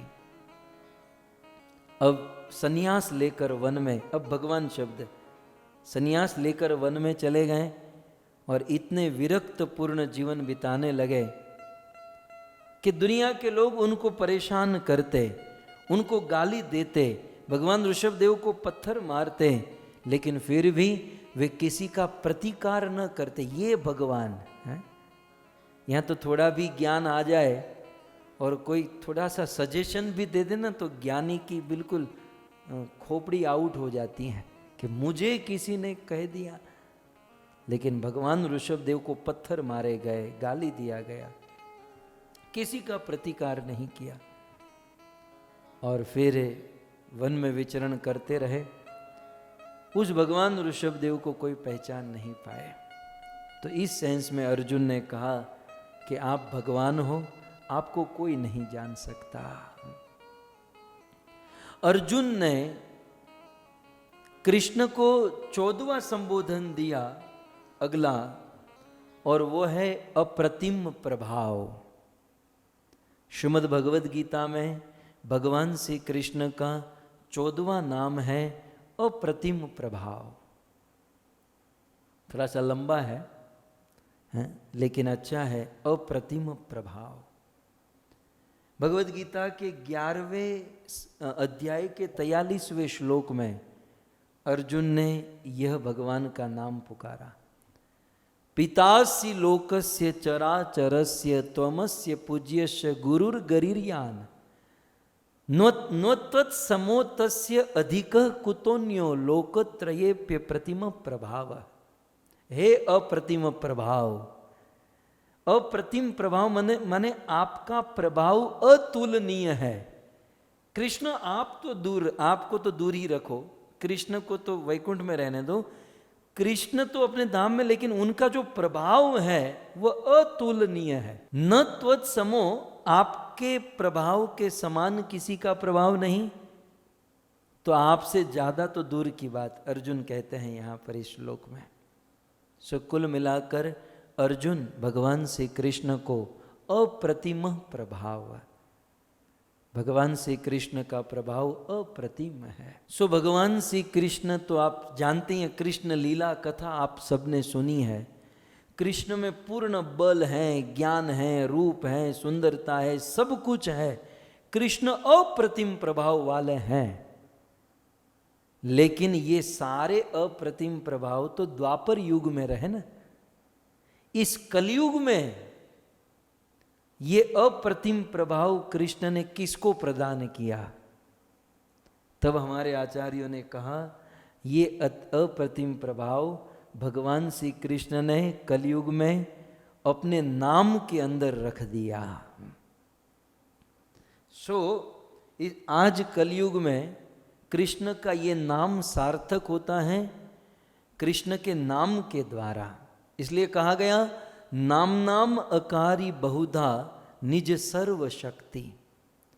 ये सारा जो प्रभाव है, ये अप्रतिम अतुलनीय प्रभाव भगवान कृष्ण ने नाम नाम अपने नाम के अंदर रख दिया। तो कुछ लोग मतलब प्रश्न पूछते ना कि कृष्ण द्वापर युग में थे, यदि किसी को कोई प्रॉब्लम होता तो द्वारिका जाकर, मथुरा जाकर या गोकुल जाकर कृष्ण से मिलते और कृष्ण से मिलकर सारी प्रॉब्लम की सॉल्यूशन हो जाती। लेकिन प्रकट रूप से तो अब कृष्ण नहीं है, तो वह कृष्ण का प्रभाव वो सब कहाँ, हम किसकी शरण में जाए, हम किसके पास जाए? तब कहते हैं अप्रतिम प्रभाव जो है इस कलयुग में नाम के रूप में है। कली काले नाम रूप कृष्ण अवतार है। इस कलयुग में भगवान का अवतार उनके नाम के रूप में हुआ है और भगवान ने अपनी सारी शक्ति अपने नाम में रख दी है। चैतन्य महाप्रभु, श्री चैतन्य महाप्रभु बड़े, अब महाप्रभु तो एक भक्त का रोल कर रहे हैं, लेकिन दुखी होकर महाप्रभु कहते हैं कि देखो तो सही, आप कृष्ण की करुणा तो देखो कि कृष्ण भले द्वापर में वैकुंठ में वापस चले गए, लेकिन कृष्ण अपना प्रभाव, अप्रतिम प्रभाव, कृष्ण अपना सारा प्रभाव अपने नाम में रख कर गए। जो शक्ति, जो प्रभाव कृष्ण में है वो कृष्ण के नाम में है। और ऊपर से कृष्ण की सेवा करनी हो, कृष्ण की पूजा करनी हो तो उसमें रिस्ट्रिक्शन है ना, कि भाई सुबह इतने बजे ही दर्शन खोल सकते हैं, इतना ऐसा खिला सकते हैं, ये पिलाना, ये टाइम, वो टाइम, बहुत सारे विधि विधान। महाप्रभु कहते हैं कि कृष्ण की सेवा पूजा करने में तो बहुत बहुत, लेकिन कृष्ण के नाम कृष्ण के समान है। कृष्ण ने सारी शक्ति नाम में रखी है और इस नाम को लेने में किसी भी प्रकार का कोई नियम नहीं है। ज्यादा नियम पालन करने की कोई जरूरत नहीं। तत्र अर्पिता नियमित स्मरणे न कालह। कृष्ण का नाम लेने में कोई नियम नहीं। लेकिन दुर्भाग्य है मेरा, एतादृशी तव कृपा भगवन ममापे। भगवान की मुझ पर इतनी कृपा हुई कि नाम लो, पवित्र हो जाओ, सुखी हो जाओ, मेरे धाम में आ जाओ। एतादृशी, इस प्रकार की कृपा भगवन ममापी, भगवान ने मुझ पर की। लेकिन दुर्दैव, दुर्भाग्य है हमारा। महाप्रभु का तो कोई दुर्भाग्य नहीं था, ये सब हमारे लिए है। दुर्भाग्य है हम जीवों का। दिदृशम इहा जनी न अनुराग। ऐसे महिमामय भगवान के नाम में हमारा अनुराग नहीं हो रहा है। सो भगवान के नाम की बड़ी महिमा श्रीमद् भागवत में भी गाई गई, बताई गई।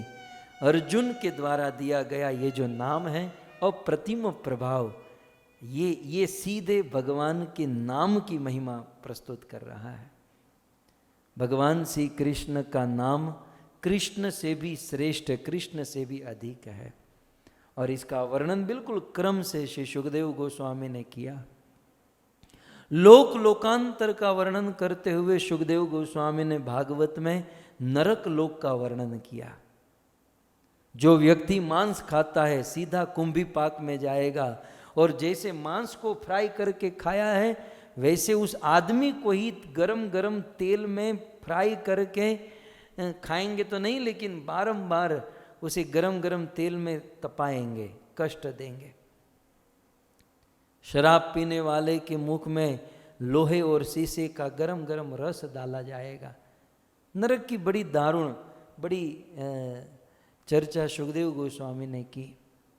इवन जो झूठ बोलेगा वह भी नरक में। ब्राह्मण कुल में जन्म लेकर भजन नहीं करेगा वो भी नरक में।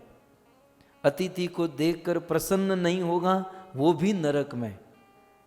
घर पे अतिथि आते हैं तो उसको देखकर प्रसन्न स्माइल देनी चाहिए, नहीं तो नरक में।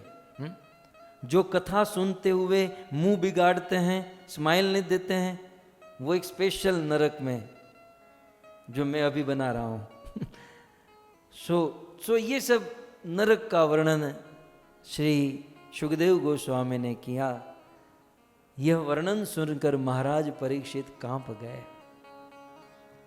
महाराज परीक्षित कहते हैं, अधु नेह महाभाग यथेव नरका नर नाना उग्र यातना न यातन में व्याख्या तुम रहसी। महाराज अब बंद करो, अब ये नरक का वर्णन बंद करो। मैं तो कांप गया। परीक्षित तो वैकुंठ जा रहे थे, लेकिन हम जैसे जीवों की स्थिति को देखकर परीक्षित को बड़ा कष्ट हुआ। बोले सुखदेव जी, आपने कहा जो पाप करेगा वो नरक में जाएगा, तो दुनिया में कौन ऐसा है जो पाप नहीं करता? हम में से कोई ऐसा दावा नहीं कर सकता कि हम पाप नहीं कर रहे हैं। हम सब लोग पाप कर रहे हैं, मैं भी। कुछ पाप जानकर कहते हैं, कुछ अनजाने में करते हैं। रास्ते पर चलते हुए जाते हैं तो पांव के नीचे जीव जंतु नहीं मर जाते। भोजन पकाते समय उस आग में, अग्नि में जीव जंतु नहीं मरते। मसाला पीसने में अनेकों जीव जंतु, जो अन्न खाते हैं वो खेती करने में कितने जीव जंतु मरते हैं। पाप तो हो ही रहे हैं, और ये तो अनजाने में किए गए पाप। कुछ लोग रच रच के शराब के ठेके पर जाकर पाप करते हैं, नॉनवेज खाकर पाप करते हैं, रच रच के पाप करते हैं। तब तो संसार के सभी जीवों को नरक में जाना होगा। सुखदेव जी, आपके पास कोई ऐसा उपाय है कि संसार के जीवों को नरक में जाने से बचा सके? बोले हाँ, यदि किसी व्यक्ति ने अनजाने में, अज्ञान में पाप किया है तो वह व्यक्ति नरक में जाने से बच सकता है परीक्षित। उसे एक कार्य करना होगा। बोले क्या? बोले भगवान श्री कृष्ण का नाम लेना होगा। कृष्ण का नाम केवल पापों से मुक्त नहीं करता। ध्यान से, कुछ लोग सोचें कि पापों से मुक्त होने के लिए कृष्ण का नाम लें। ये तो वैसा ही है, चक्रवर्ती पाद ने लिखा, जैसे घर पर चूहे बहुत बढ़ गए हो ना, किसी के घर पर चूहे बहुत, तो चूहे को मारने के लिए कोई घर पर सिंह को बांध कर रखे, कोई लायन को, सिंह शेर को बांध कर। भाई आपके घर पे शेर क्यों है? चूहे बहुत बढ़ गए ना। अब चूहे के लिए बिल्ली काफी है। पापों से मुक्त होने के लिए नामाभास काफी है। पापों से मुक्त होने के लिए भगवान का नाम लेने का संकल्प, इच्छा काफी है कि मैं कल से भगवान का नाम लूंगा, हरि नाम की माला जपूंगा, पाप खत्म। हरि नाम लेने से पापों से मुक्त हो जाते हैं, इस जीवन में सुखी हो जाते हैं, और मरने के बाद जीते जी भगवान से प्रेम हो जाता है, और मृत्यु के बाद भगवान का धाम मिल जाता है। परीक्षित, कोई एक बार भी नाम लेना है तो व्यक्ति को स्वप्ने पि पश्यन्ति हिश्चिर्ण निष्कृता, जागृत की बात तो दूर रही, भगवान का एक नाम लेने वाले को जागृत तो दूर रही, स्वप्न में भी यमराज और यमदूत का दर्शन नहीं होता। यह है नाम की महिमा। हाँ? न तथा यज्ञवान राजन पुयेत तप आदि भी तथा कृष्णार्पित प्राणा तत्तस पुरुष निषेवया। दुनिया में अन्य कितने भी साधन कर लो, होम हवन यज्ञ दान तप ध्यान सब कुछ कर लो, लेकिन हरि नाम लेने से जितनी पवित्रता आती है उतना कोई साधन करने से नहीं आएगी। सोने से बने हुए घड़े में शराब डालकर उसे यमुना नहलाओ, गंगा नहलाओ, उसे तीर्थाटन कराओ, लेकिन अंदर शराब भरी हुई है, तब तक वो शुद्ध नहीं हो सकता। ठीक उसी प्रकार हरि नाम लिए बिना जीव पवित्र नहीं हो सकता। और एक बार भी कोई भगवान का नाम ले ले तो वह नरक में जाने से बच सकता है। परीक्षित, तुम्हें विश्वास नहीं हो रहा ना? मैं तुम्हें प्रमाण के साथ सुनाऊं, एक बार नाम लेकर नरक में जाने से कैसे बच गया। कान्य कुब्ज द्विज कश्चित दासी पति अजामिलह, नामना नष्ट सदाचारो दासिया संसर्ग दूषित। बंधे क्षते केतवेश्चोरिये गरिहिता वृत्ति मास्तितः, बिभ्रत कुटुंब पोषाय यातिया मास देहिना। सुखदेव गोस्वामी ने अजामिल की कथा सुनाई। परीक्षित, अगस्त ऋषि के मुख से मैंने ये कथा सुनी थी। अजामिल जो बहुत बड़ा पापी, दुनिया में एक भी ऐसा पाप नहीं जो अजामिल ने नहीं किया था। और अजामिल अपनी पत्नी को घर से निकाल दिया, माँ बाप को घर से निकाल दिया, आत्महत्या करके मर गए, और किसी एक नृत्यांगना, एक वेश्या को अपने घर पर लाया और उससे 10-10 बच्चे को जन्म दिया। अजामिल जिस समय 88 वर्ष का हुआ, उस समय उनका 10वां बच्चा लगभग 6 महीने का था। और किसी दिन अजामिल घर से बाहर गया होगा, साधु संत मार्ग भटक कर उनके घर पर पहुंचे, उनका दर्शन करके वेश्या का हृदय पवित्र हुआ, उनकी सेवा की, और साधुओं ने अजामिल के उस 10वें बेटे का नाम रखा नारायण। और फिर अजामिल उस 10वें बेटे नारायण से बहुत प्रेम करता। जीवन भर पाप करने के कारण मरते समय अजामिल को लेने के लिए यमराज के 3 दूत हाथों में रस्सी लेकर काजल के पहाड़ के समान बिल्कुल लेने वाले अजामिल को कपाते हुए अजामिल दूर से देख रहा है कि मेरी मौत, मेरा काल मेरे निकट आ रहा है। लेकिन उस समय भी अजामिल अपने छोटे बेटे नारायण में आसक्त था। सोचा कि मेरा बेटा डर जाएगा। प्लावितेन स्वरेण, अजामिल अपने बेटे को वहां से दूर करना चाहता, बेटा तू यहां से चला जा, वो 3 आ रहे हैं, तू डर जाएगा। सो प्लावितेन स्वरेण, अजामिल अपने बेटे को पुकारा नारायण। मरता हुआ आदमी ऐसे जोर से तो बोल नहीं पाएगा, प्लावित ने इसलिए कहा गया, मरते हुए नारायण। और उसी समय ये नारायण बोलना और यमदूतों का आकर अजामिल को अंदर से, शरीर से आत्मा को निकालना, ये दोनों एक साथ हुआ। लेकिन म्रियमाणस्य ब्रवतो हरि कीर्तनम, मरते हुए अजामिल के मुख से जब नारायण नाम निकला तो भर्तुर नाम महाराज पार्षदा सहसा पतन। भगवान के 4 पार्षद शंख चक्र गदा पद्म पीतांबर और हाथ में तलवार धारण किए हुए वहां पर आए और उन तीनों यमदूतों को तलवार दिखाकर कहा कि यहां से भागो। बहुत बड़ा संवाद भागवत में वर्णन, लेकिन कुल मिलाकर भगवान विष्णु के दूतों ने कहा कि इसने नारायण का नाम लिया है। यमदूतों ने कहा कि इसने अपने बेटे का नाम नारायण लिया है। तब भगवान विष्णु के पार्षदों ने कहा चाहे किसी भी बहाने अपने बेटे के बहाने या किसी के, यदि कोई भगवान का नाम लेता है तो भगवान की डायरी में तो यही नोट होता है कि इसने मेरा नाम लिया है, क्योंकि दुनिया में सबसे पहले भगवान का नाम नारायण पड़ा और बाद में इन सब का। तो इस प्रकार यमराज के दूतों को भगा दिया। भगवान विष्णु के दूत वहां से चले गए। अजामिल का हृदय शुद्ध हुआ।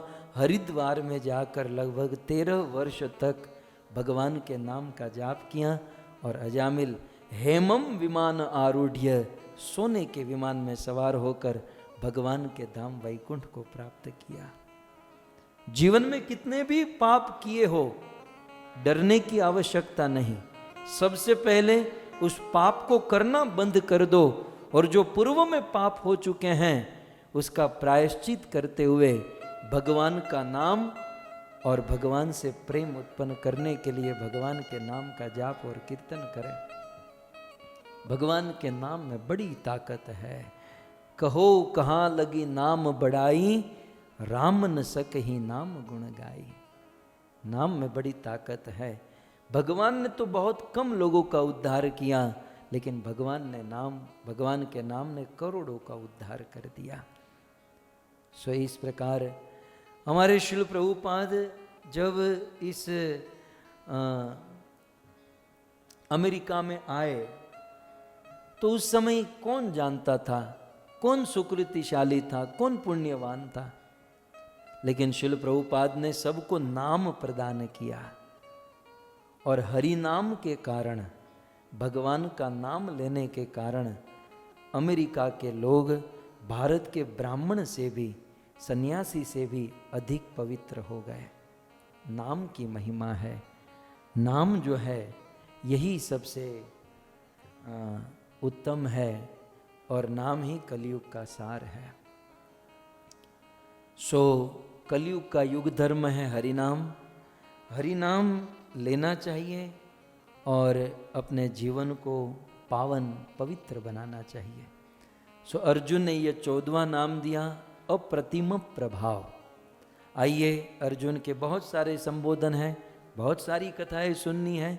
हरे कृष्णा कृष्णा कृष्णा हरे हरे, हरे राम राम राम हरे हरे। अंत में मैं भूल जाऊं, इसके पहले निवेदन कर दूं कि कल हमारी कथा में कृष्ण जन्म है। कल कथा के दौरान कृष्ण जन्म होगा। सो गर्ग परिवार में कल कृष्ण का जन्म होगा, तो हम सब कल विशेष रूप से भाग लेंगे। आइए, अर्जुन ने अब तक 14 संबोधन दिए। श्रीमद् भगवद गीता के 11वें अध्याय के 4थे श्लोक में और 14वें अध्याय के 21वें श्लोक में अर्जुन अगला संबोधन देते हैं, जो कि है 15वां संबोधन, और वो है प्रभु। अर्जुन भगवान श्री कृष्ण को प्रभु कहते हैं। वैसे हमारे इस्कॉन में पुरुषों को भी प्रभु कहते हैं। प्रभु का अर्थ है कर्तुम अकर्तुम सर्वथा कर्तुम इति समर्थ है। अर्थात कर्तुम माने जो पॉसिबल चीज है, अकर्तुम माने जो इम्पॉसिबल चीज है।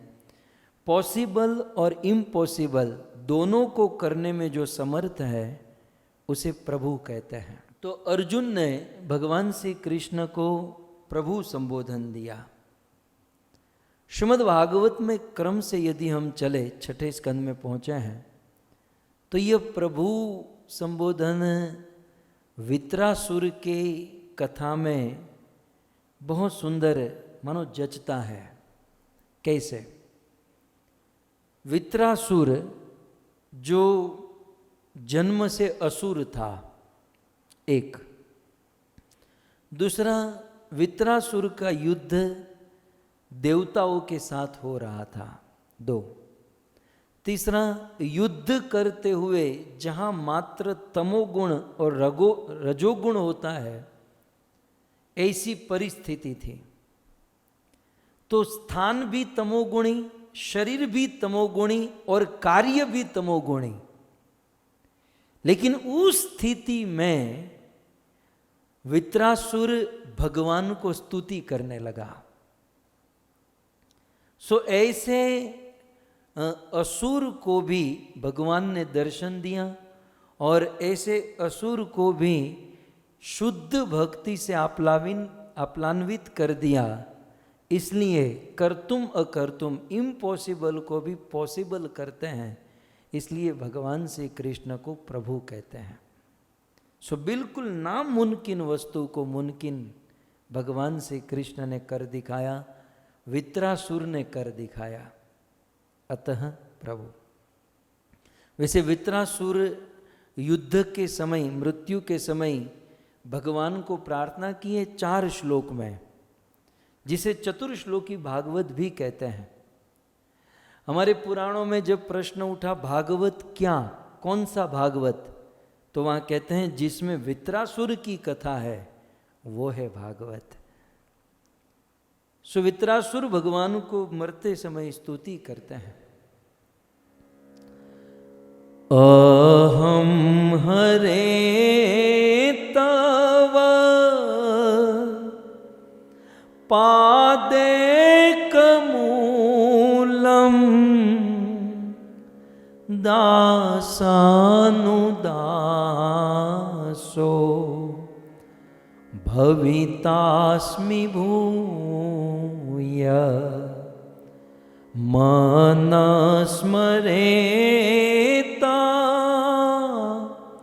सुपते गुणास्ते गृणीत वाक कर्म करोतु काय अहम हरे तव पादेकमूल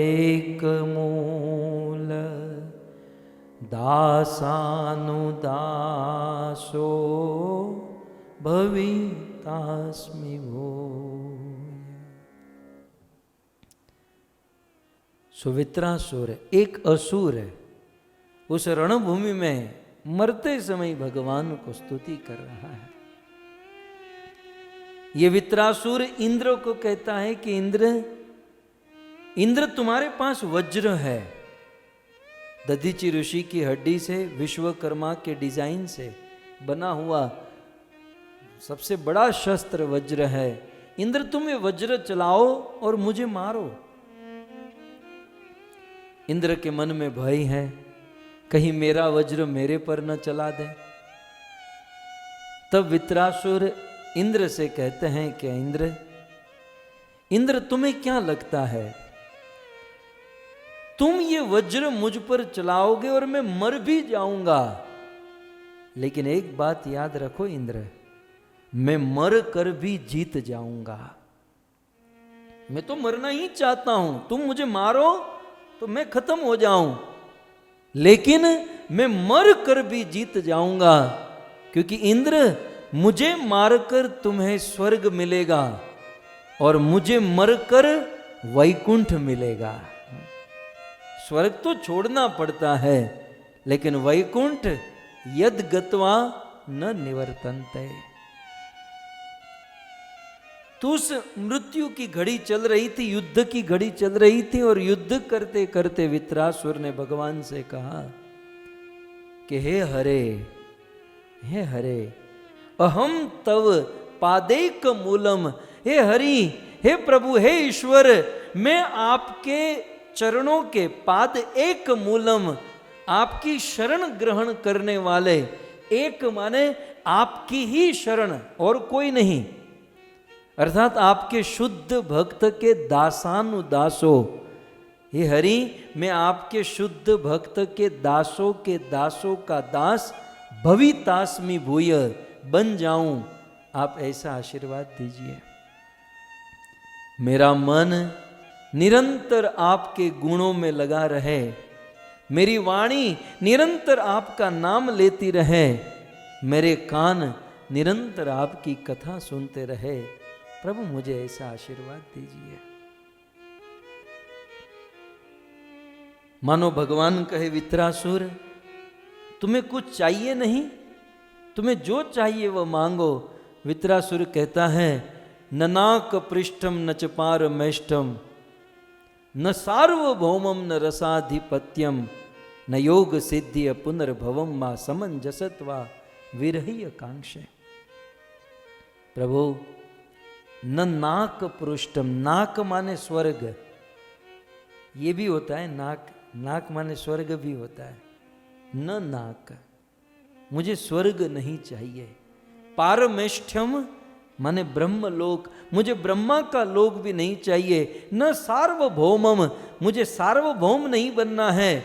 न रसाधिपत्यम, मुझे पृथ्वी का राजा भी नहीं बनना है। न योग सिद्धि, मुझे न तो किसी भी प्रकार का योग चाहिए न सिद्धि चाहिए।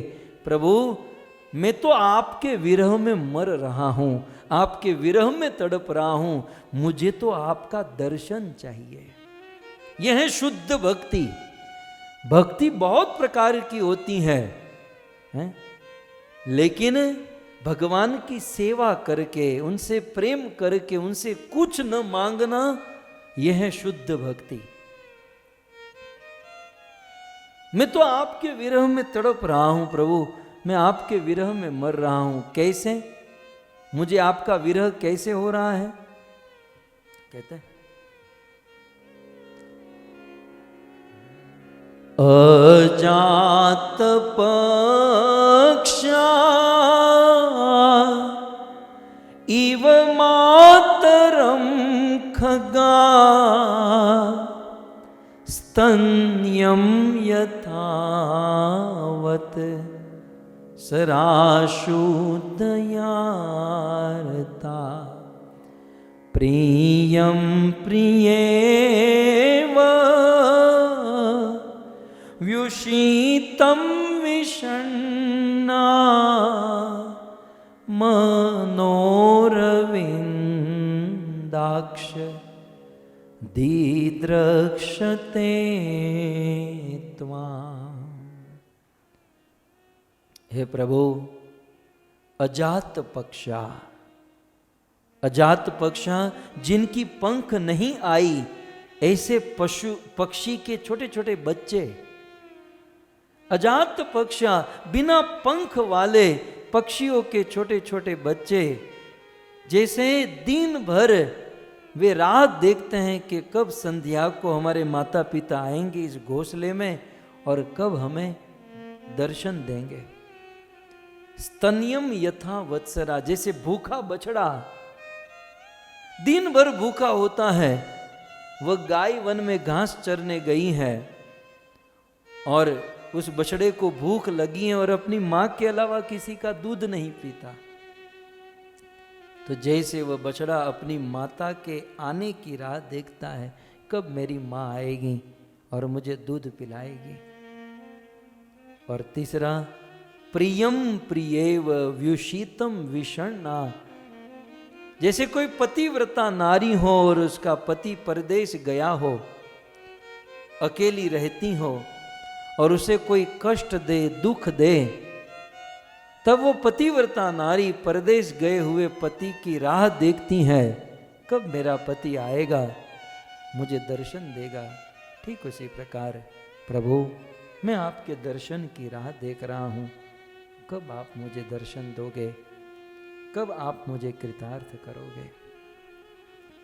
इस प्रकार वित्रासुर तमोगुणी शरीर, तमोगुणी कार्य, तमोगुणी भूमि, लेकिन भगवान को शुद्ध सात्विक प्रार्थना कर गया। इसी का नाम तो है ना प्रभु, इसी को कहते हैं प्रभु। कर्तुम अकर्तुम सर्वथा कर्तुम इति समर्थ। तो ऐसे असुर ने भगवान को सुंदर स्तुति की, और भगवान भी प्रभु है कि ऐसे असुर को तुरंत भगवान ने उद्धार कर दिया, अपने धाम में ले लिया। सो इस प्रकार अर्जुन का 15वां संबोधन प्रभु। अगला अर्जुन का 16वां संबोधन है परमेश्वर। भगवद गीता के 11वें अध्याय के 3रे श्लोक में अर्जुन, ये श्लोक हमने देख लिया है, तो अर्जुन भगवान श्री कृष्ण को परमेश्वर कहते हैं। परमेश्वर का एक अर्थ जो हृदय में बैठे हैं, इसे परमात्मा। परमेश्वर का यहाँ पर अर्थ है सर्वोपरि, सर्व ऐश्वर्यवान स्वामी। 16वां सर्वोपरि सर्व ऐश्वर्यवान स्वामी इति परमेश्वर। सो अर्जुन ने कृष्ण को परमेश्वर कहा। श्रीमद् भागवत में क्रम से यदि हम आगे चलें तो 7वें स्कंद के प्रारंभ में भगवान कृष्ण की परमेश्वरता साबित हुई। परमेश्वर माने परम ईश्वर, ईश्वर माने कंट्रोलर। देखिए कंट्रोलर तो दुनिया में बहुत हो सकते हैं, जो किसी देश को कंट्रोल करे, किसी समाज को कंट्रोल करे, किसी सभा को कंट्रोल करे, लेकिन सभी कंट्रोलर के कंट्रोलर उसे कहते हैं परम ईश्वर। और श्रीमद् भागवत में क्रम से 7वें स्कंद में कथा राजसूय सभा। युधिष्ठिर महाराज ने राजसूय यज्ञ किया। उस यज्ञ में छोटे बड़े सब लोग आए, ऋषि मुनि साधु संत और सारे छोटे बड़े राजा महाराजा, सब का आना हुआ। और सब के आने के बाद जब पूजा करने की बात आई तो प्रथम पूजा किसकी की जाए, और उस समय प्रथम पूजा के लिए खोजने लगे कि किसको प्रथम पूजा। किसी ने कहा पितामह भीष्म की प्रथम पूजा की जाए, किसी ने कहा गुरु द्रोणाचार्य की प्रथम पूजा की जाए। लेकिन आप सब जानते हैं कि उस समय प्रथम पूजा भगवान कृष्ण की गई। कभी नहीं बोलने वाला सहदेव बोल पड़ा कि सोचने की क्या बात है। जैसे हजारों ताराओं के बीच में चंद्रमा सुशोभित होता है, वैसे आप सब टिम टिम टिम टिम करने वाले योद्धाओं के ताराओं के बीच में ये चंद्रवंशी, वंश में जन्म लेने वाले कृष्ण चंद्र विराजमान है। तो सोचने की आवश्यकता है कि किसकी पूजा की जाए। यदि ब्रह्मचारी खोज रहे हो तो कृष्ण जैसा अखंड ब्रह्मचारी कोई नहीं। सुंदर खोज रहे हो, कृष्ण जैसा सुंदर, वैरागी, महिमावान, सारी बात सहदेव ने बताई। और सभी सभासदों ने एक स्वर से स्वीकार भी किया कि नहीं, बात तो सत्य है, हम सब ईश्वर हैं, लेकिन कृष्ण परम ईश्वर हैं। हम सब कंट्रोलर हैं, लेकिन कृष्ण कंट्रोलर के भी कंट्रोलर।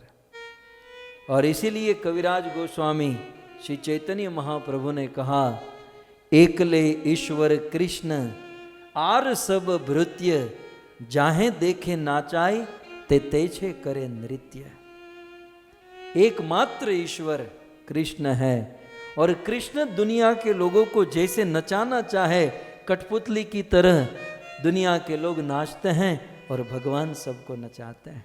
और इसीलिए भगवान कृष्ण को परमेश्वर कहते हैं। और इसी राजसूय सभा में नारद मुनि युधिष्ठिर महाराज को कथा सुनाते हैं प्रहलाद महाराज की। और प्रहलाद महाराज की कथा के दौरान भगवान का अवतार हुआ। और बिल्कुल सिमिलरली अर्जुन का भी एक संबोधन भगवान को दिया गया, 17वां संबोधन। सहस्त्र बाहो। अर्जुन ने भगवान श्री कृष्ण को क्या कहा? सहस्त्र बाहो। अब मैं तो बोल दिया, लेकिन यदि मैं आपको पूछूं कि भगवान श्री कृष्ण का ऐसा कौन सा अवतार है, ये होमवर्क है आपके लिए। भगवान श्री कृष्ण का ऐसा कौन सा अवतार है जिसमें कृष्ण की सहस्त्र भुजा है? वामन नहीं, वराह नहीं, राम। कृष्ण का ऐसा कौन सा अवतार है जिनमें कृष्ण की सहस्त्र भुजा है? तो भक्तो एक ही अवतार भगवान श्री कृष्ण ने भागवत में धारण किया, जहाँ भगवान कृष्ण की सहस्त्र भुजा, और वह है नरसिंह अवतार है। आइए भगवान नरसिंह देव को प्रकट करके आज के सत्र को हम विराम करें। सहस्त्र बाहो इस संबोधन को समझकर नरसिंह देव भगवान को करके हम आगे बढ़े। राजसूय सभा में युधिष्ठिर महाराज को कथा सुनाई जा रही है। नारद मुनि ये कथा, भागवत का पूरा 7वां स्कंद राजसूय सभा में नारद जी के मुख से निकला है। कहते हैं कि हिरण्यकशिपु अपने बड़े भाई हिरण्याक्ष का बदला लेने के लिए विष्णु को मारना चाहता था, लेकिन वो जानता था कि विष्णु कोई साधारण नहीं है, वैसे ही नहीं मरेंगे, उसके लिए ताकत चाहिए। और इसीलिए हिरण्यकशिपु राजन अजेय जरामरम आत्मानम प्रतिद्वंद एक राट व्यधित सतः। मंदार पर्वत की तलेटी में ये बंदा पहुंचा और भयंकर तपस्या प्रारंभ किया। स ते पे मंदर द्रोण्याम तपह परम दारुणाम ऊर्ध्व बाहु नभो दृष्टि पादांगुष्ठा श्रिता वनी है। अवनी के ऊपर, धरती के ऊपर अपने पांव का अंगूठा रखा, अपनी दृष्टि ऊपर, हाथ ऊपर करके हिरण्यकशिपु तपस्या प्रारंभ किया। और तपस्या करते करते दिन महीने साल 36,500 वर्ष बीत गए और हिरण्यकशिपु का पूरा शरीर खत्म हो गया, केवल हड्डी बची है। और उस हिरण्यकशिपु के शरीर से एक अग्नि प्रकट हुई और वह अग्नि 10 दिशा में फैलने लगी, पूरे संसार को जलाने लगी। सारे देवता लोकपाल ब्रह्मा के पास त्राहिमाम कर उठे कि आपके बंदे को रोकिए, कुछ कीजिए। ब्रह्मा हंस के ऊपर सवार होकर हिरण्यकशिपु के पास आए और कहा, तपस्या बंद करो, तुम्हें जो चाहिए मांगो। आप सब जानते हैं हिरण्यकशिपु ने कहा, न ऊपर मरू, न नीचे मरू, न अंदर मरू, न बाहर मरू, न सुबह मरू, न शाम को मरू, न अस्त्र से मरू, न शस्त्र से मरू, न मनुष्य से मरू। मेरे भाई को पशु ने, वराह ने मारा, न पशु से मरू। इस प्रकार से हिरण्यकशिपु को जो भी दिमाग, जो भी बुद्धि चलती थी, बिल्कुल सोच समझकर लिस्ट बनाया और ब्रह्मा तथास्तु ब्रह्मा जी से वरदान प्राप्त कर लिया। ब्रह्मा से वरदान प्राप्त करके हिरण्यकशिपु पाताल लोक को जीत लिया, धरती लोक को जीता, स्वर्ग लोक को जीता और हिरण्यकशिपु तीनों लोकों का राजा बन गया। सब लोग हिरण्यकशिपु के चरणों में। लेकिन उस समय हिरण्यकशिपु के 4 पुत्र थे। सबसे छोटा प्रहलाद लगभग 4-5 साल का था। वो अपने पिता को पिता या भगवान नहीं मानता था।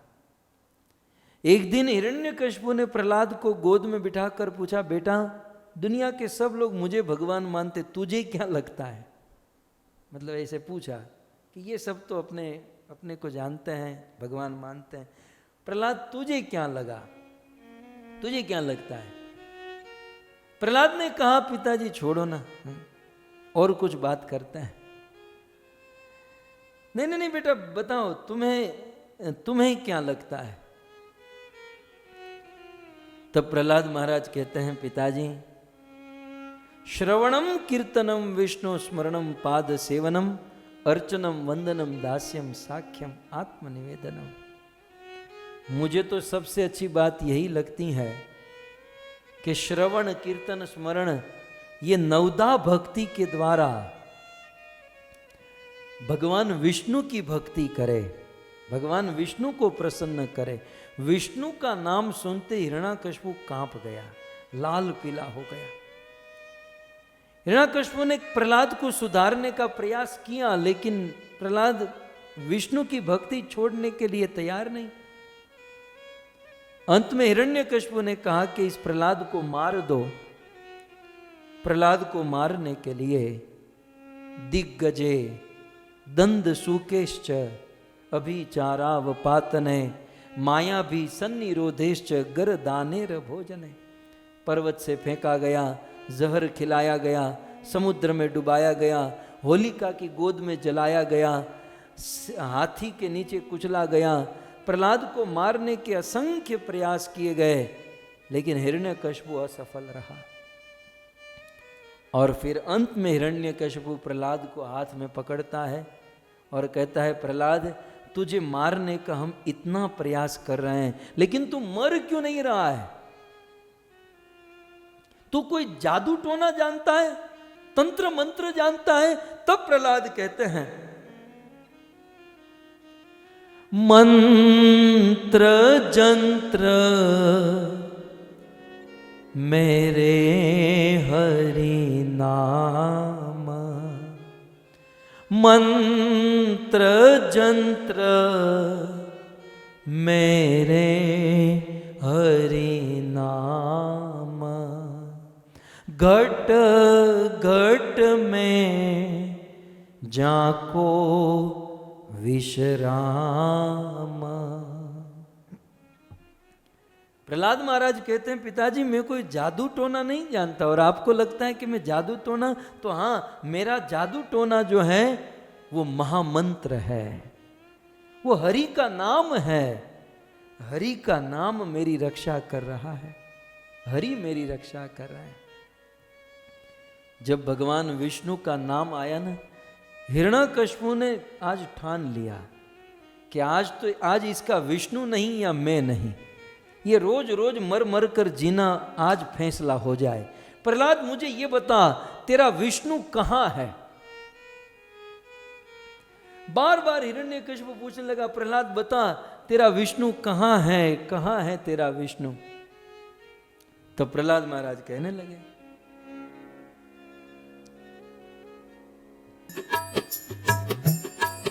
इतो नरसिम्हा परतो नरसिम्हा, इतो नरसिम्हा पर, यतो यतो यामित तो नरसिम्हा, यतो यतो यामित तो नरसिंह, बाहेर नरसिम्हा हृदये नरसिम्हा, बाहेर नरसिम्हा हृदये नरसिम्हा, नरसिंहमधिं शरणं प्रपदे, नरसिंहमधिं शरणं प्रपदे। प्रहलाद कहाँ है तेरा विष्णु? मैं तेरे विष्णु को देखना चाहता हूं। तब प्रहलाद महाराज ने कहा, पिताजी आपका प्रश्न ही गलत है, आप ये पूछो मेरे विष्णु कहाँ नहीं है, अत्र तत्र सर्वत्र सब जगह पर है। तब हिरण्याकशिपु की दृष्टि एक खंबे के ऊपर गई। बोले इस खंबे में तेरा विष्णु है? बोले हाँ, सब जगह पर है, तो खंबे में भी है। तब हिरण्यकशिपु को क्रोध हुआ, वज्र के समान अपनी मुष्टिका बनाई, और हिरण्यकशिपु अपनी मुष्टिका का प्रहार उस जैसे खंबे के ऊपर करने गया, उसके पहले तो खंबा तोड़कर भगवान नरसिंह देव प्रकट हो गए। श्री नरसिंह देव भगवान की, भगवान नरसिंह देव प्रकट हो गए। कहते हैं भगवान नरसिंह देव की चलने की धमक से धरती डोलने लगी, और भगवान नरसिंह देव की सहस्त्र बाहो, सहस्त्र भुजा, भगवान नरसिंह देव ने अपनी सहस्त्र भुजा से हिरण्यकशिपु की जो सहस्त्र सेना खड़ी थी, कुछ ही पल में हिरण्यकशिपु की सेना का विध्वंस कर दिया। कहते हैं भगवान नरसिंह देव का शरीर आकाश को छू रहा है। और भगवान नरसिंह देव जब सांस ले रहे हैं तो समुद्र का जल ऊपर उछल रहा है। आज भगवान नरसिंह देव पूर्ण आक्रोश में मेरे भक्त को मारने का प्रयास किया, मैं नहीं छोड़ूंगा। और आज हिरण्यकशिपु भी पूर्ण आक्रोश में कि आज मैं मेरे भाई के वेरी को नहीं छोड़ूंगा। और दोनों एक दूसरे के ऊपर टूट पड़े, भयंकर युद्ध प्रारंभ हुआ, एक दूसरे के ऊपर प्रहार करने लगे। और कहते हैं युद्ध करते करते करते संध्या का समय हुआ। और जैसे ही संध्या का समय हुआ, इस देश की कटती हुई गायों का संवरण करने के लिए, ऋषि मुनि की अग्नि को पुनः प्रज्वलित करने के लिए, अपने भक्त प्रहलाद के वचन को सत्य करने के लिए भगवान नरसिंह देव ने हिरण्यकशिपु को मारने का निर्णय कर लिया। जैसे ही हिरण्यकशिपु को मारने का निर्णय, उसी समय हिरण्याकशिपु का आधा अंग फड़कने लगा, हिरण्याकशिपु के मस्तक से ताज गिरने लगा, हिरण्यकशिपु को अनेकों प्रकार के अपशकुन होने लगे। हिरण्यकशिपु की मां दीति के स्तन से खून चूने लगा। और उसी समय भगवान नरसिंह देव हिरण्याकशिपु को उठाए, घसीट कर हिरण्याकशिपु को चौखट पर लेकर गए। और उस दहलीज पर, उस चौखट पर हिरण्याकशिपु को अपने गोद में सुलाए। सुखदेव गोस्वामी कहते हैं कि जैसे चटाई बनाने वाला मिस्त्री घास के तिनके को फाड़ देता है, जैसे कोई गरुड़ किसी सर्प को रौंद देता है, वैसे भगवान नरसिंह देव ने अपने तीक्ष्ण दांतों से, हाथों से, नाखून से वज्र के समान हिरण्यकशिपु की छाती को फाड़ दिया। आकाश में देवता प्रकट हुए, पुष्पों की वृष्टि करने लगे, भगवान नरसिंह देव की जय जयकार होने लगी। आइए हम भी श्री नरसिंह देव भगवान की, श्री नरसिंह देव भगवान की। तव कर कमलवरे नखम अद्भुत श्रृंगार, दलिता हिरण कशिपु तनुभृंगा, केशवधृता नरहरि रूपा, जय जगदीश हरे, जय जगदीश हरे, जय जगदीश हरे। गाइए, जय केशवधृता नरहरि रूपा, जय जगदीश हरे, जय जगदीश हरे, जय जगदीश हरे।